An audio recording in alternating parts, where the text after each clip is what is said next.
Welcome to Lalay Kids Tv, where fairy tales come to life using your imagination and the calming sound of rain in the background.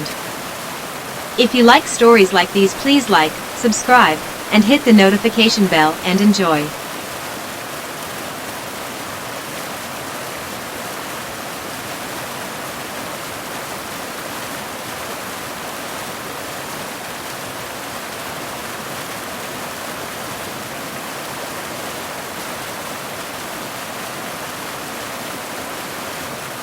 The Ugly Duckling by Hans Christian Andersen.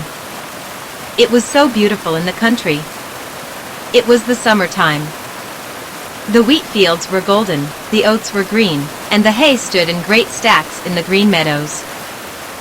The stork paraded about among them on his long red legs, chattering away in Egyptian, the language he had learned from his lady mother. All around the meadows and cornfields grew thick woods, and in the midst of the forest was a deep lake. Yes, it was beautiful, it was delightful in the country. In a sunny spot stood a pleasant old farmhouse circled all about with deep canals, and from the walls down to the water's edge grew great burdocks, so high that under the tallest of them a little child might stand upright. The spot was as wild as if it had been in the very center of the thick wood. In this snug retreat sat a duck upon her nest, watching for her young brood to hatch, but the pleasure she had felt at first was almost gone. She had begun to think it a wearisome task, for the little ones were so long coming out of their shells, and she seldom had visitors. The other ducks liked much better to swim about in the canals than to climb the slippery banks and sit under the burdock leaves to have a gossip with her. It was a long time to stay so much by herself. At length, however, one shell cracked, and soon another, and from each came a living creature that lifted its head and cried peep, peep. Quack, quack, said the mother, and then they all tried to say it too, as well as they could, while they looked all about them on every side at the tall green leaves. Their mother allowed them to look about as much as they liked, because green is good for the eyes. What a great world it is, to be sure, said the little ones, when they found how much more room they had than when they were in the eggshell. Is this all the world, do you imagine? Said the mother. Wait till you have seen the garden. Far beyond that it stretches down to the pastor's field, though I have never ventured to such a distance. Are you all out? She continued, rising to look. No, not all, the largest egg lies there yet, I declare. I wonder how long this business is to last. I'm really beginning to be tired of it, but for all that she sat down again. Well, and how are you today? Quacked an old duck who came to pay her a visit. There's one egg that takes a deal of hatching. The shell is hard and will not break, said the fond mother, who sat still upon her nest. But just look at the others. Have I not a pretty family? Are they not the prettiest little ducklings you ever saw? They are the image of their father, the good-for-naught. He never comes to see me. Let me see the egg that will not break, said the old duck. I've no doubt it's a guinea fowl's egg. The same thing happened to me once, and a deal of trouble it gave me, for the young ones are afraid of the water. I quacked and clucked, but all to no purpose. Let me take a look at it. Yes, I am right, it's a guinea fowl, upon my word, so take my advice and leave it where it is. Come to the water and teach the other children to swim. I think I will sit a little while longer, said the mother. I have sat so long, a day or two more won't matter. Very well, please yourself, said the old duck, rising, and she went away. At last the great egg broke, and the latest bird cried peep peep as he crept forth from the shell. How big and ugly he was! The mother duck stared at him and did not know what to think. Really, she said, this is an enormous duckling, and it is not at all like any of the others. I wonder if he will turn out to be a guinea fowl. Well, we shall see when we get to the water, for into the water he must go, even if I have to push him in myself. On the next day, the weather was delightful. The sun shone brightly on the green burdock leaves, and the mother duck took her whole family down to the water and jumped in with a splash. Quack, quack, cried she, and one after another the little ducklings jumped in. The water closed over their heads, but they came up again in an instant and swam about quite prettily, with their legs paddling under them as easily as possible. Their legs went of their own accord, and the ugly gray coat was also in the water, swimming with them. "Oh," said the mother, "that is not a guinea fowl.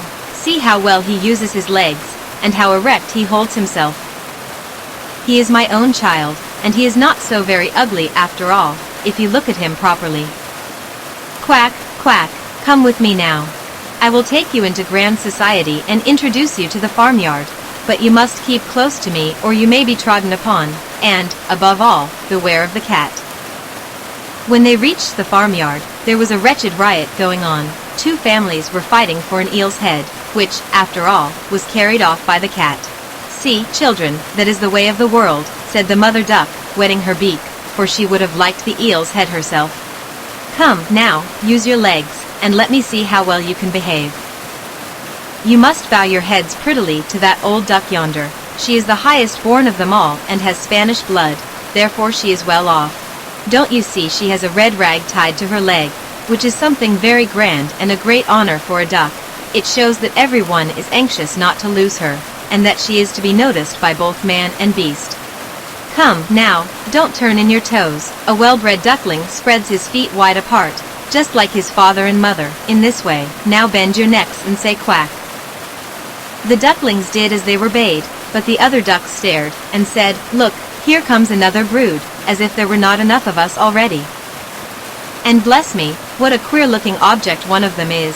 We don't want him here," and then one flew out and bit him in the neck. "Let him alone," said the mother, "he is not doing any harm." "Yes, but he is so big and ugly. He's a perfect fright," said the spiteful duck, "and therefore he must be turned out. A little biting will do him good." "The others are very pretty children," said the old duck with the rag on her leg, "all but that one.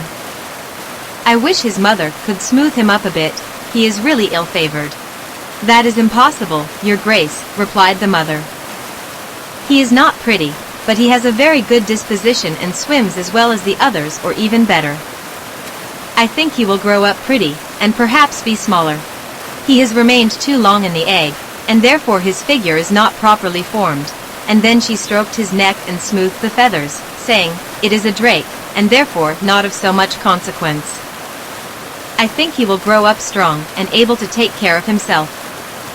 "The other ducklings are graceful enough," said the old duck. "Now make yourself at home, and if you find an eel's head you can bring it to me." And so they made themselves comfortable, but the poor duckling who had crept out of his shell last of all and looked so ugly was bitten and pushed and made fun of, not only by the ducks but by all the poultry.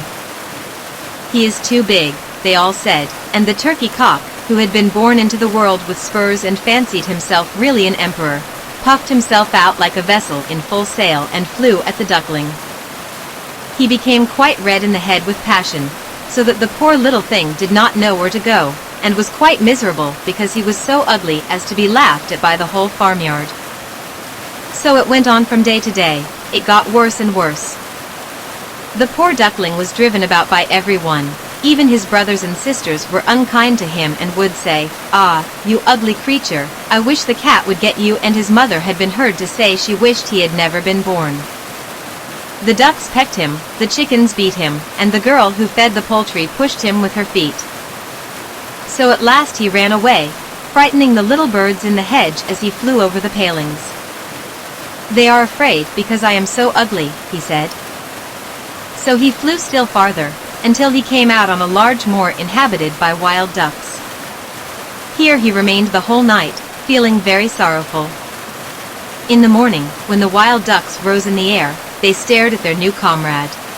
"What sort of a duck are you?" they all said, coming round him. He bowed to them and was as polite as he could be, but he did not reply to their question. "You are exceedingly ugly," said the wild ducks, "but that will not matter if you do not want to marry one of our family." Poor thing! He had no thoughts of marriage. All he wanted was permission to lie among the rushes and drink some of the water on the moor. After he had been on the moor 2 days, there came 2 wild geese, or rather goslings, for they had not been out of the egg long, which accounts for their impertinence. "Listen, friend," said one of them to the duckling, "You are so ugly that we like you very well. Will you go with us and become a bird of passage? Not far from here is another moor, in which there are some wild geese, all of them unmarried. It is a chance for you to get a wife. You may make your fortune, ugly as you are." Bang, bang, sounded in the air, and the 2 wild geese fell dead among the rushes, and the water was tinged with blood.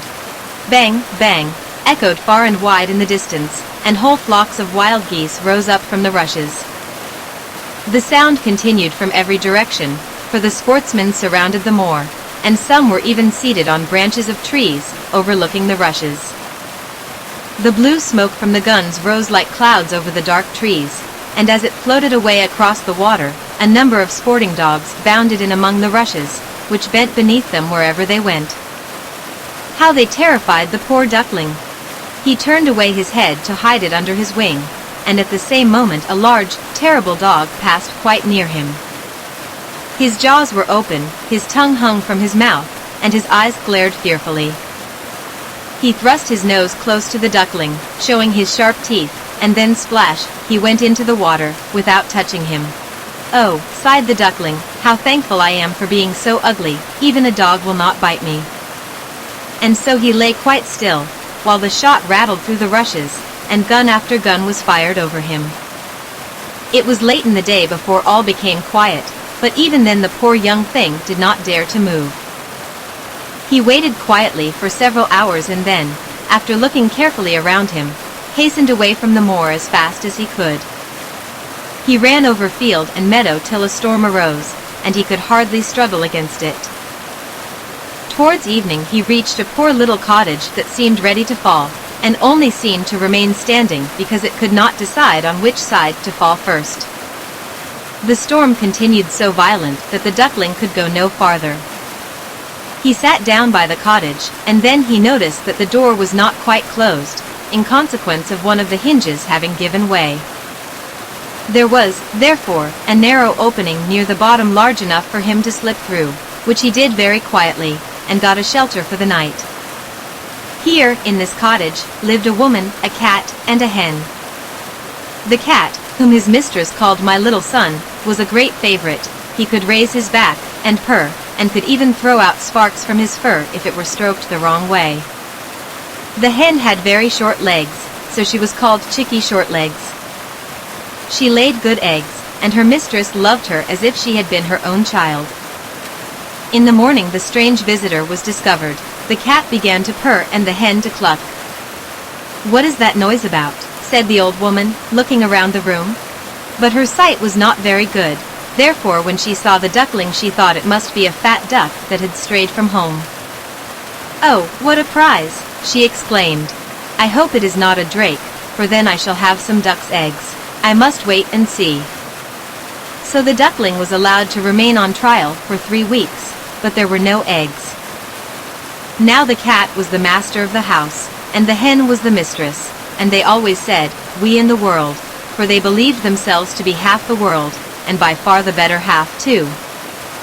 The duckling thought that others might hold a different opinion on the subject, but the hen would not listen to such doubts. "Can you lay eggs?" she asked. "No." "Then have the goodness to cease talking. Can you raise your back, or purr, or throw out sparks?" said the cat. "No." "Then you have no right to express an opinion when sensible people are speaking."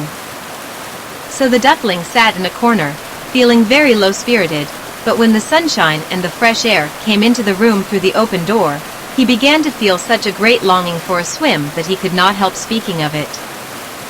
"What an absurd idea," said the hen. "You have nothing else to do, therefore you have foolish fancies.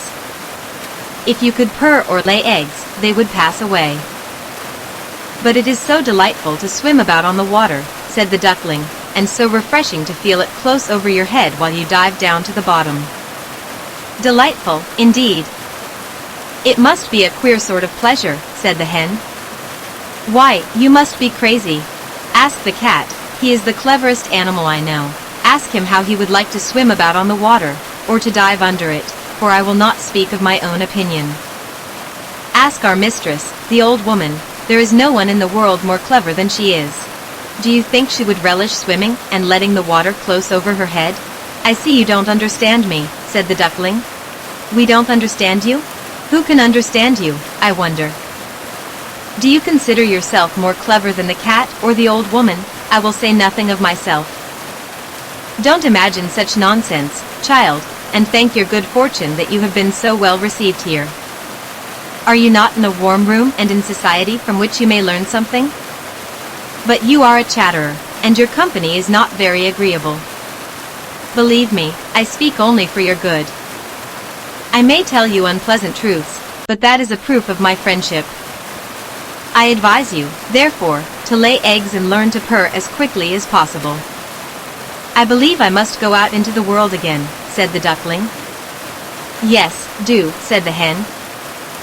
So the duckling left the cottage and soon found water on which it could swim and dive, but he was avoided by all other animals because of his ugly appearance. Autumn came, and the leaves in the forest turned to orange and gold. Then, as winter approached, the wind caught them as they fell and whirled them into the cold air. The clouds, heavy with hail and snowflakes, hung low in the sky, and the ravens stood among the reeds, crying, "Croak, croak." It made one shiver with cold to look at him. All this was very sad for the poor little duckling. One evening, just as the sun was setting amid radiant clouds, there came a large flock of beautiful birds out of the bushes. The duckling had never seen any like them before. They were swans, and they curved their graceful necks, while their soft plumage shone with dazzling whiteness. They uttered a singular cry as they spread their glorious wings and flew away from those cold regions to warmer countries across the sea. They mounted higher and higher in the air, and the ugly little duckling had a strange sensation as he watched them. He whirled himself in the water like a wheel, stretched out his neck towards them, and uttered a cry so strange that it frightened even himself. Could he ever forget those beautiful, happy birds? And when at last they were out of his sight, he dived under the water and rose again almost beside himself with excitement. He knew not the names of these birds, nor where they had flown, but he felt towards them as he had never felt towards any other bird in the world. He was not envious of these beautiful creatures. It never occurred to him to wish to be as lovely as they. Poor ugly creature, how gladly he would have lived even with the ducks, had they only treated him kindly and given him encouragement. The winter grew colder and colder. He was obliged to swim about on the water to keep it from freezing, but every night the space on which he swam became smaller and smaller. At length it froze so hard that the ice in the water crackled as he moved, and the duckling had to paddle with his legs as well as he could, to keep the space from closing up. He became exhausted at last and lay still and helpless, frozen fast in the ice. Early in the morning a peasant who was passing by saw what had happened. He broke the ice in pieces with his wooden shoe and carried the duckling home to his wife. The warmth revived the poor little creature, but when the children wanted to play with him, the duckling thought they would do him some harm, so he started up in terror, fluttered into the milk pan, and splashed the milk about the room. Then the woman clapped her hands, which frightened him still more. He flew first into the butter cask, then into the meal tub and out again. What a condition he was in!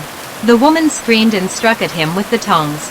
The children laughed and screamed and tumbled over each other in their efforts to catch him, but luckily he escaped. The door stood open.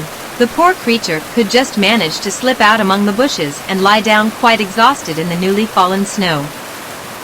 It would be very sad were I to relate all the misery and privations which the poor little duckling endured during the hard winter, but when it had passed he found himself lying one morning in a moor, amongst the rushes. He felt the warm sun shining, and heard the lark singing, and saw that all around was beautiful spring. Then the young bird felt that his wings were strong, as he flapped them against his sides and rose high into the air. They bore him onwards until, before he well knew how it had happened, he found himself in a large garden. The apple trees were in full blossom, and the fragrant elders bent their long green branches down to the stream, which wound round a smooth lawn. Everything looked beautiful in the freshness of early spring. From a thicket close by came 3 beautiful white swans, rustling their feathers and swimming lightly over the smooth water.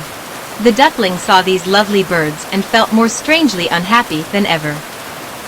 "I will fly to these royal birds," he exclaimed, "and they will kill me because, ugly as I am, I dare to approach them. But it does not matter, better be killed by them than pecked by the ducks, beaten by the hens, pushed about by the maiden who feeds the poultry, or starved with hunger in the winter." Then he flew to the water and swam towards the beautiful swans. The moment they espied the stranger, they rushed to meet him with outstretched wings. "Kill me," said the poor bird, and he bent his head down to the surface of the water and awaited death.